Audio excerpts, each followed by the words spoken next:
Liberando sus frenos. Hace muchos años, cuando comencé a estudiar las emociones negativas, el punto más crítico que descubrí fue que no se puede hacer ningún progreso hacia la salud, la felicidad, el amor y el cumplimiento del potencial mientras se insista en mantener intactas las emociones negativas.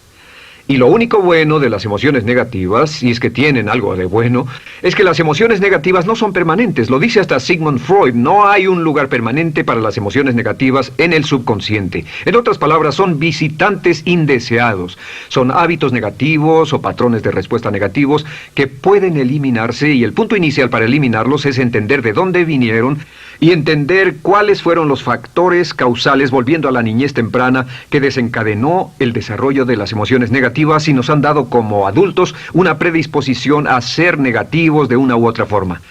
Esto nos lleva al condicionamiento de la niñez temprana. Recuerden que ya dijimos que el punto inicial de los patrones de hábitos negativos compulsivos e inhibitorios era la crítica destructiva. La crítica destructiva es el gran destructor. La crítica destructiva destruye a las personas en su interior y las deja caminando en círculos por fuera. Muchas personalidades han sido minadas y destruidas, mucha autoestima ha sido puesta de lado como resultado de la crítica destructiva más que cualquier otra cosa que podamos imaginar. La crítica destructiva es el gran asesino. Ahora, ¿por qué es eso tan malo? Sabemos que los niños en sus primeros años y al ir creciendo tienen una necesidad tremenda de amor y aprobación de sus padres. De hecho, muchos psiquiatras y psicólogos han dicho que la razón número uno de la enfermedad mental en los adultos es el retiro de amor o el amor no expresado. Sabemos que cualquier persona con prestigio, una persona que es importante para un niño, tiene un impacto enorme en ese niño, y los niños hasta la edad de 6 años tienen muy poca habilidad para discriminar entre una crítica válida y una crítica inválida. Lo que esto significa es que todo lo que diga un padre o un pariente mayor o una persona mayor, cualquier cosa que diga una persona de prestigio o una persona importante para un niño es aceptada como cierta. Es aceptada como una representación válida de la realidad. Si una madre dice eres un niño malo, o si un papá dice eres flojo, si alguien dice no eres dependiente, o si alguien dice que somos estúpidos o tontos o feos, el niño no tiene capacidad alguna para discriminar entre lo válido y lo no válido. Ese niño acepta eso como una verdadera representación de la realidad. Va más allá de la mente consciente, va directamente al subconsciente y ahí se queda. Muchos de nosotros como adultos aún estamos viviendo en base a la información negativa que recibimos cuando éramos niños. Y después como adultos, ¿qué decimos? Pues decimos así es como soy, o siempre he sido así, o algunas personas dirán, pues es de familia, tu padre era así, los hijos son así, tu madre era así, etc. ¿De dónde viene? Nada de estas cosas es de familia. Por ejemplo, cuando estaba creciendo, mis padres habían sufrido la depresión y la depresión les produjo un impacto enorme. Y cuando hablábamos de comprar algo, lo recuerdo muy bien, mis padres se ponían muy tensos y decían, no podemos pagarlo, no podemos pagarlo, no podemos pagarlo, no podemos pagarlo. Tenían una mentalidad de carencia, esta mentalidad de no podemos pagarlo toda su vida.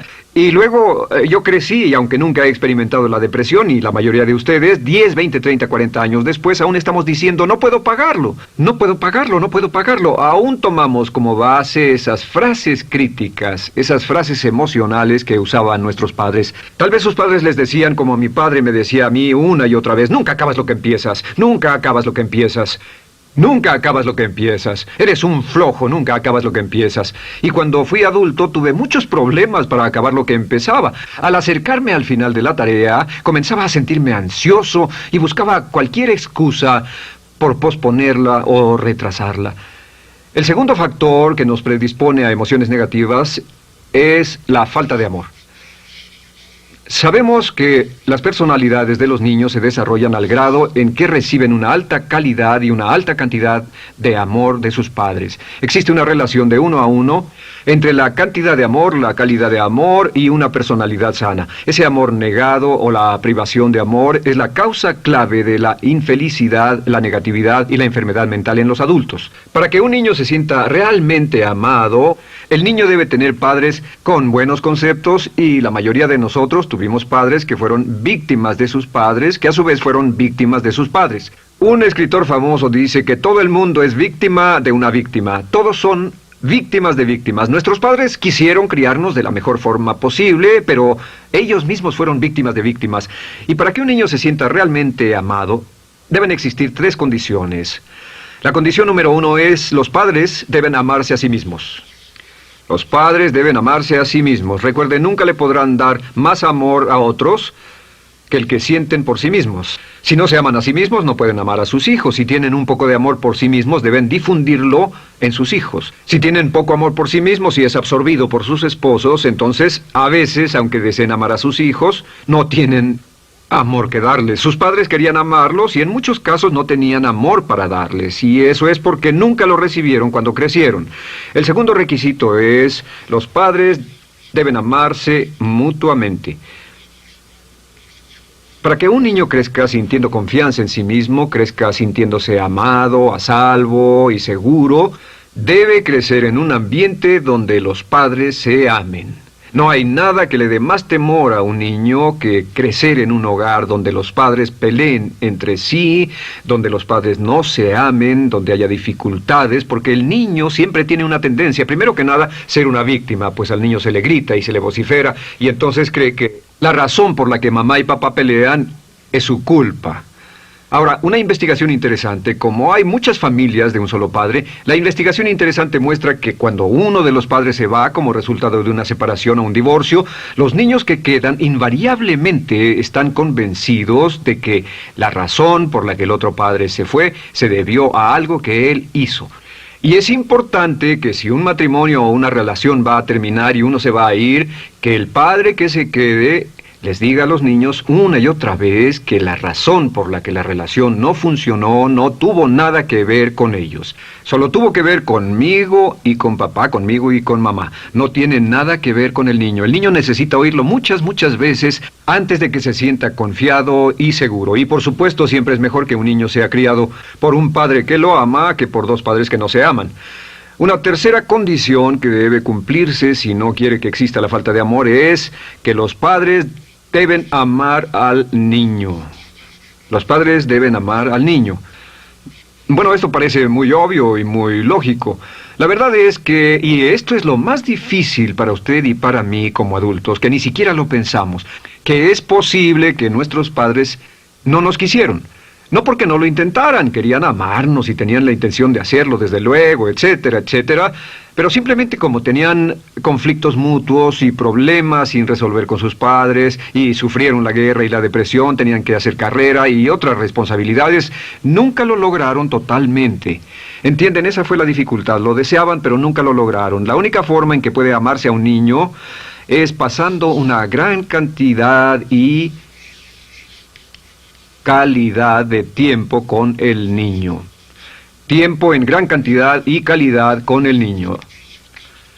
10 minutos al día no bastan. Los niños se consideran valiosos según el grado en que las personas más importantes en su vida pasen tiempo con ellos.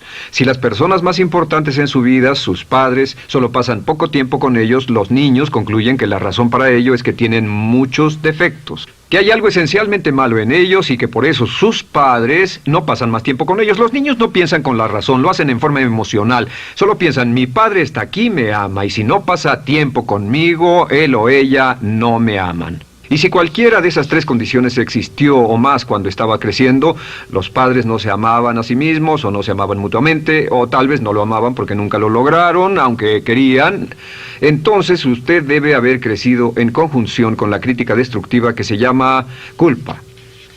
¿Y qué es la culpa? Pues simplemente la culpa es un sentimiento de no valer mucho. ¿De dónde sacamos este sentimiento? Lo obtenemos cuando continuamente gente importante nos critica en nuestra vida y simultáneamente no nos dan el amor que necesitamos. Sentimos que no valemos mucho o que no valemos nada. Y un sentimiento de culpa nos lleva a un sentimiento de falta de mérito, falta de valor y culpa. Y esa culpa, ese sentimiento de falta de mérito, es el mayor problema del siglo XX, la principal fuente de enfermedad mental.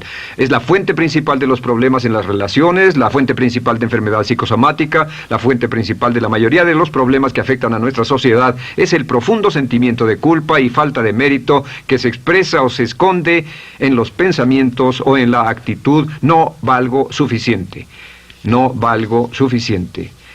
No valgo suficiente. Ya hablamos de la autoestima y de lo importante que es. La autoestima significa me quiero mucho, me quiero mucho, me quiero mucho, me quiero mucho. Las personas que han sido criadas con críticas destructivas durante su vida no solo no se agradan a sí mismas, no sienten que sean lo bastante buenas para nadie, y en muchos casos están llenos de odio por sí mismos. Se odian a sí mismos, se autocondenan o se detestan. Y verán que esto sale en sus conversaciones y sale en sus relaciones con otras personas. Las personas que no se quieren a sí mismas, aunque quieran tener buenas relaciones, simplemente no son capaces de ello. Las personas que piensan que no son buenas para nada siempre lo hacen aflorar, siempre será un problema. Ahora, ¿cuál es la razón principal de la culpa? ¿De dónde viene la culpa? La culpa viene de 3 fuentes negativas: padres negativos, influencias negativas o religión negativa. Una de las 3. Cualquiera de estas 3 usa la culpa. De la culpa se valen y aprovechan, en especial los padres y las organizaciones religiosas, por 2 razones. Una es el castigo. La culpa se usa para castigarnos. Cuando estamos creciendo, el castigar es la forma más fácil de hacer que uno se sienta mal.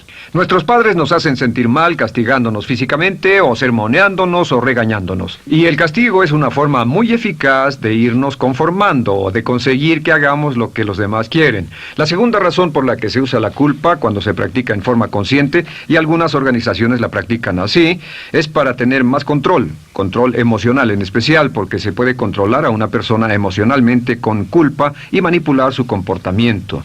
Hay muchas organizaciones que usan la culpa como una herramienta de control y manipulación. Si puede controlar a las personas con suficiente fuerza y en forma emocional, puede conseguir su dinero, puede conseguir su tiempo, puede conseguir su compromiso, demandar sus recursos, etc. Muchas organizaciones usan la culpa para aplicar un castigo. Muchas organizaciones de caridad que se anuncian por televisión, en especial las de causas benéficas que involucran a niños o a personas incapacitadas, usan un sentimiento de culpa. A usted le va tan bien que debe sentirse culpable por estas personas que sufren. O envíenos algo de dinero y eso se encargará de su culpa por un momento hasta que lo incluyamos en nuestra lista de correo, etcétera. Y la culpa es un estándar. ¿Por qué se usa tan comúnmente? Pues primero que nada porque casi todos nosotros la tenemos en mayor o menor grado. Y número 2, es fácil. La culpa es fácil. ¿Por qué nuestros padres la usan con nosotros? ¿Por qué nuestras madres la usan con nosotros? Nuestras madres pueden controlarnos con la culpa en un cuarto repleto. Nuestra madre puede controlarnos a miles de kilómetros por teléfono. Los padres usan la culpa en sus hijos porque sus padres usaban la culpa en ellos y así sucesivamente. Es lo más fácil. No existe un esfuerzo físico. Puede hacerse con una mirada o de reojo o una palabra. Ya sabe que las personas siempre buscan lo más fácil. Esté alerta. Ustedes han sido criados en un ambiente donde se les ha hecho sentir culpa y casi todos lo vivimos. Debemos entender que la culpa es como una letrina o bacterias emocionales negativas que se colocan en la raíz de su psique o su subconsciente y activan todas las demás emociones negativas: furia, odio, envidia, resentimiento, frustración y duda, temor, etcétera. Las crea y las activa a todas. Y la forma para, en realidad, deshacerse del centro es exorcizarlo, extirparlo. Y es lo que vamos a hacer el resto de esta sesión. Primero, ¿cómo podemos saber si nos criaron con sentimientos de culpa? Bien, a esto le llamamos la manifestación adulta de la culpa. Manifestación adulta de la culpa. Puede saber, probándose a sí mismo, ¿cuánto de esto tiene? Número 1, la manifestación adulta de la culpa es que tiene sentimientos de inferioridad, sentimientos de inadaptabilidad y de no merecer las cosas. No siente que merezca que le pasen cosas buenas. Si una persona ha sido criada con crítica destructiva y se le hace sentir culpa, entonces cuando logra éxito, aún con un tremendo esfuerzo, tiene una tendencia terrible de sentir que no se lo merece. A esto se le llama, por cierto, temor al éxito. El temor al éxito es solo otra forma de decir que la persona que ha estado condicionada a pensar de sí misma como poco valiosa o no lo bastante buena, se siente muy incómoda cuando experimenta el éxito. Se siente muy tensa y a disgusto. Realmente si sienten demasiada tensión, comienzan a aspirar cocaína, a beber demasiado alcohol, se enredarán en comportamientos autodestructivos, tendrán una sensación tremenda de ansiedad, como si alguien fuera a descubrir algo de ellos. Hay un libro en la librería que dice, si me está yendo tan bien, ¿por qué me siento como un impostor? Tienen el llamado síndrome del impostor.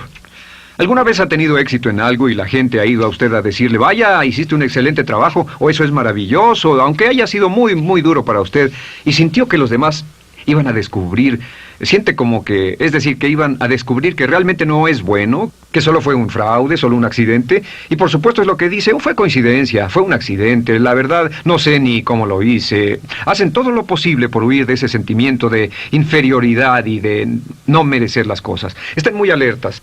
La segunda manifestación adulta de la culpa es la autocrítica destructiva. Hay una línea de un gran poeta que dice, aquellos a quienes se les hace mal, hacen mal a su vez. Los niños a muy temprana edad, a veces a la edad de 2 o 3 años, comienzan a menospreciarse, se desgarran, hasta se golpean y se castigan físicamente si se les critica demasiado. Siempre dicen el equivalente de no valgo suficiente o no soy muy bueno, y se castigan a sí mismos. Y la crítica destructiva es un síntoma real de un sentimiento escondido de culpa e insuficiencia. El número 3 es que, fácilmente manipuladas por la culpa, las personas pueden jalar sus cordones de culpa en forma muy simple. Realmente vemos que existen 2 tipos de personas en el mundo, los lanzadores de culpa y los receptores de culpa. Invariablemente, estas personas se atraen mutuamente. Y por supuesto el lanzador de culpa es la persona que se identifica con el padre que lanzó la culpa y el receptor es la persona que se identifica con el que atrapó la culpa. Pero los lanzadores y los receptores de culpa se unen, se equilibran perfectamente, se establecen y forman una nueva generación de lanzadores y receptores de culpa. Podemos decir que usted es fácilmente manipulado por la culpa, porque ha estado muy bien condicionado. Su jefe puede tirar de su cordón de culpa, una persona en un autobús puede tirar de su cordón de culpa, una sobrecargo puede tirar de su cordón de culpa. Esté muy alerta a esto. La cuarta manifestación de culpa es que usted la usa. Usa la culpa y culpa a otro generosamente. ¿Por qué? Pues si ha funcionado en usted, la hará funcionar en ellos. Le parecerá que es un intercambio, un trato muy justo. Usa la culpa y la culpabilidad y se convierte en la base de sus relaciones con los demás. Cuando algo sale mal, les echa la culpa a ellos. Algo sale mal, culpa a alguien más. En cuanto hay un problema, busca a quién culpar. Un experimento muy interesante con la cámara escondida hace algunos años, fue que hicieron una plancha de hielo y la pusieron en la acera sin que nadie los viera. No hacía mucho frío, pero lo hicieron y observaron cómo reaccionaban las personas cuando pasaban por ahí, cuando caminaban por ahí, llegaban a esa plancha de hielo, se desequilibraban y se resbalaban, y lo primero que hacían era observar a la persona más cercana a ellos, enojados, verdaderamente furiosos. En otras palabras, buscaban a quién culpar. Y si no había nadie cerca de donde habían caído, se levantaban otra vez, miraban a su alrededor, no había nadie y entonces pateaban el piso, pateaban con fuerza y se iban. Nuestra tendencia natural cuando algo sale mal es buscar a alguien o algo a quien culpar, en especial si nos criaron con una culpa continua. Y la quinta manifestación es lo que llamamos lenguaje víctima. Ahora recuerden que hablamos sobre la ley de concentración. Dice, lo que siembras cosecharás. También dice, si usas lenguaje de víctima, mantienes viva la culpa, la refuerzas, la edificas, la cultivas, la utilizas. El lenguaje víctima es lenguaje como no puedo, no puedo, no puedo. Cuando dice no puedo, no puedo, no puedo, envía un mensaje a su mente subconsciente y la mente subconsciente comprende que está inhabilitado, que no tiene control, que es una víctima. Y cuando desea poder hacer algo, su mente subconsciente retroalimenta su mensaje y dice no puedes, no puedes. Y lo segundo que dice es tengo que, y otra vez no tengo control, no estoy a cargo. Pero existe otra expresión del lenguaje víctima que debemos evitar, y es esta, trataré. Trataré, sea lo que sea, trataré. ¿Qué significan las palabras trataré? Pues déjenme decirles qué significan. Significan voy a fracasar y lo digo anticipadamente para que no me vengan con represalias. En otras palabras, dice trataré de llegar a tiempo, pero lo que está diciendo es tal vez llegue tarde y no pueden reclamarme porque dije que trataría. Cuando una persona dice trataré, está disculpando su fracaso por anticipado. Si fuera al doctor y el doctor lo examinara, lo auscultara y le dijera, pues está en pésimas condiciones, tendremos que intervenir, debemos llevarlo al hospital ahora mismo, me sorprende que haya llegado aquí. Usted dirá, bueno doctor, espero que haga un buen trabajo. Y él dice, trataré. Si él dice eso, usted seguramente buscará otro médico. O si va a un abogado. Lo culpan de algo y va a un abogado y le presenta su caso y dice, oiga, va a defenderme, y él dice, trataré. ¿Qué está diciendo? Está diciendo, escuche, he estudiado el caso y por lo que veo no hay mucha esperanza, pero lo tomaré de todos modos. Trataré son los que tratan de conseguir que les pague por anticipado. Otro juego de palabras que no debe usar. Por cierto, con respecto a trataré, lo que debe decir es lo haré o no lo haré. No trataré. Si alguna vez en nuestro negocio, tenemos un negocio muy activo, si llamamos a alguien y le pedimos alguna cosa o algún trabajo y dice trataré de conseguirlo para el viernes o trataré de terminarlo a tiempo, al instante sabemos que lo que quiere decir es que quiere sentirse libre, no comprometerse. Así que nunca dejamos que nadie se vaya con un trataré, debe ser hecho o no, y queremos obtener una seguridad. Si hace falta, nosotros lo hacemos. Cuando dicen trataré, lo que están haciendo es que se están lavando las manos. Esté alerta, la otra palabra es desearía. Dicen que un deseo es una esperanza o una meta sin energía detrás. Desearía. ¿Qué significa un deseo? Desearía significa que me gustaría tener algo, pero sé que nunca lo podré tener. Cuando dice desearía bajar de peso, ¿qué significa? Las palabras no dichas son, pero sé que no puedo. Porque no por las excusas que tiene y el metabolismo que tiene y los problemas, etcétera. Siempre hay razones por qué debe salir, etcétera. Desearía dejar de fumar, desearía estar en forma. Desearía, desearía, desearía. Cuando usa la palabra desearía, le muestra al subconsciente que esto es algo que no cree que le sea posible lograr o adquirir. Entonces el subconsciente descarta completamente esto como meta y no le da energía, ni motivación, ni impulso, ni deseo de lograrlo. Así que esté muy alerta al lenguaje víctima. Esté alerta a la expresión sí, pero. O lo haría, sí, pero. Alguien le dice, haga esto, y usted dice, sí, pero. La palabra pero, por cierto, es el gran borrador. Si una persona le dice, podría incrementar sus ingresos o incrementar su rendimiento, ser una persona mejor o más feliz o bajar de peso o lo que sea, no importa. Y usted dice, sí, pero. Lo que está diciendo es que está borrando toda la aseveración que ha dicho antes. Manda un mensaje a su subconsciente que dice, no hay posibilidad. Y no hace esfuerzo, no otorga energía, no ejerce capacidad alguna hacia el logro de esa meta.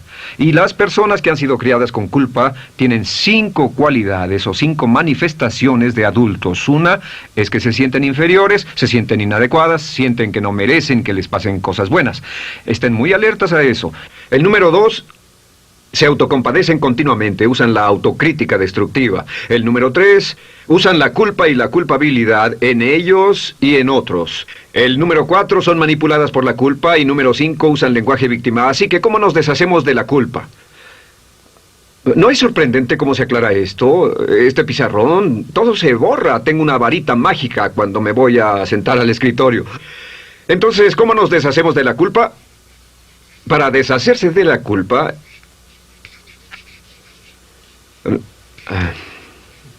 este es el proceso. Tiene algunos pasos importantes. Número 1, el primero de la lista, elimine la autocrítica. Elimine la crítica autodestructiva. En otras palabras, nunca diga nada destructivamente crítico de usted mismo. No lo diga. Esta es la regla básica. El subconsciente acepta lo que diga usted como cierto, como un mandato. Así que no diga nada de sí mismo que no desee sinceramente que sea cierto. No diga estoy cansado, estoy gordo. No diga no puedo o debo. No diga nada a menos que quiera que sea cierto. Las palabras que van después de la palabra yo son las palabras que su subconsciente registra como mandatos, excepto cuando dice yo desearía o lo intentaré. Así que elimine la crítica destructiva. Siempre hable en términos positivos sobre usted. Me gusta mi persona, puedo hacerlo, lo haré, escogí hacerlo, pero nunca diga no, no puedo.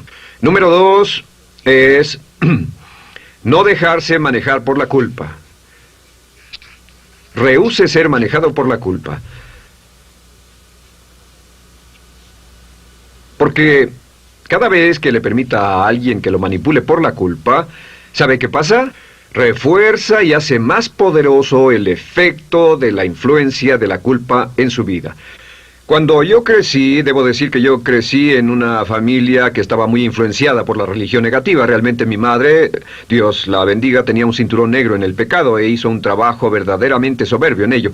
Y yo tardé en sobreponerme. Cuando me casé con Bárbara, ella también venía del mismo tipo de familia y recapacitamos. Hay una hermosa respuesta cuando uno de los dos caía de nuevo en los viejos patrones. Decía, no tratas de hacerme sentir culpable, ¿o sí? No tratas de hacerme sentir culpable, ¿o sí? Solo diga, no tratas de hacerme sentir culpable, ¿o sí? Y no deje que las personas lo manipulen usando la culpa. El número 3, no use la culpa o la culpabilidad y anuncie que no va a usarla. No la use en otras personas y permita que sus hijos o su cónyuge digan lo mismo. No tratas de hacerme sentir culpable, ¿o sí? Repítalo una y otra vez. Y si la otra persona le dice, eso es lo que trato, contéstele, no va a funcionar. Y no funcionará. Es que la culpa solo funciona mientras usted no sepa que está siendo usada en usted. El número 4 es lo que llamamos la ley del perdón. Es la más importante de todas. Realmente es el centro, es el meollo de toda esta sesión. La ley del perdón simplemente dice que usted está sano mentalmente hasta el grado en que pueda perdonar libremente y olvidar las ofensas. Que su habilidad para perdonar a los demás es la clave que determina su felicidad y su éxito en la vida. Su habilidad para perdonar a los demás es la única forma de eliminar la culpa. Su disponibilidad para perdonar a los demás y olvidar ofensas es el determinante más importante de si usted está o no totalmente integrado y es un adulto que funciona como ser humano. Porque la tendencia de culpar y de guardar rencores es una tendencia patológica infantil que la poseen todas las personas que están enfermas mentalmente. La habilidad para olvidar, para perdonar libremente, es la marca del ser humano realmente iluminado. Ahora, acepte eso como real. Hay 4 personas a las que debe perdonar. Número 1, perdone a sus padres.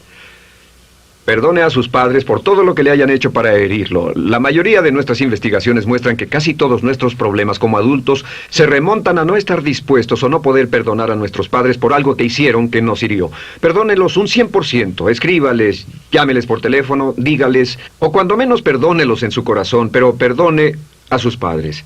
Número 2, perdone a los otros. Perdone a todos los demás. Perdone a todos los que lo hayan herido de algún modo, por cualquier cosa, y déjelo así. Ahora, hay muchos que dicen no puedo perdonar a esa persona por lo terrible que me hizo. Pero recuerde esto, el perdón es perfectamente egoísta. El perdón no tiene nada que ver con la otra persona, solo tiene que ver con su paz mental y con su propia integridad mental. Número 3, perdónese a sí mismo. Perdónese por todas las cosas débiles, tontas, insensatas y estúpidas que haya hecho, porque todas las personas han hecho cosas tontas, insensatas, estúpidas y ridículas, pero perdónese en un 100%. Y finalmente, la última parte de esto, si ha hecho algo que hirió a alguna persona, vaya a disculparse. Es sorprendente el hecho de vidas que se arruinan año tras año por personas que no tienen la fortaleza intestinal, las agallas y el valor para decir lo lamento. Una de las cosas más importantes es desarrollar carácter hasta el grado en el cual hacemos las cosas que son muy difíciles para nosotros, hasta el grado en el cual hacemos las cosas que sabemos que están bien, aunque sean difíciles, en especial cuando son difíciles emocionalmente. Y la clave para deshacerse de la culpa, la clave para ser una persona total y completamente positiva, es perdonar a los demás. Perdone a las personas con quienes ha sostenido una relación. Perdone a sus jefes anteriores. Perdone a los amigos que lo han herido. Perdone las inversiones que estuvieron equivocadas. Perdone a los jefes que lo despidieron. Perdone a sus padres. Perdone a todo el mundo. Desarrolle una actitud hacia la vida con la que rehúsa guardarle rencor a los demás. Solo repita una y otra vez: los perdono a él o a ella por todo. Los perdono por todo. Los perdono por todo. Y eso es todo. La clave para librarse de las emociones negativas es rehusarse totalmente a continuar con cualquier situación negativa. No olvide que es un acto muy egoísta, y será tan egoísta como usted quiera. El acto del perdón lo libera y libera a la otra persona y le garantiza que se moverá rápidamente hacia el cumplimiento de su potencial. Para tener éxito, una mujer debe ser mejor en su trabajo que un hombre. Golda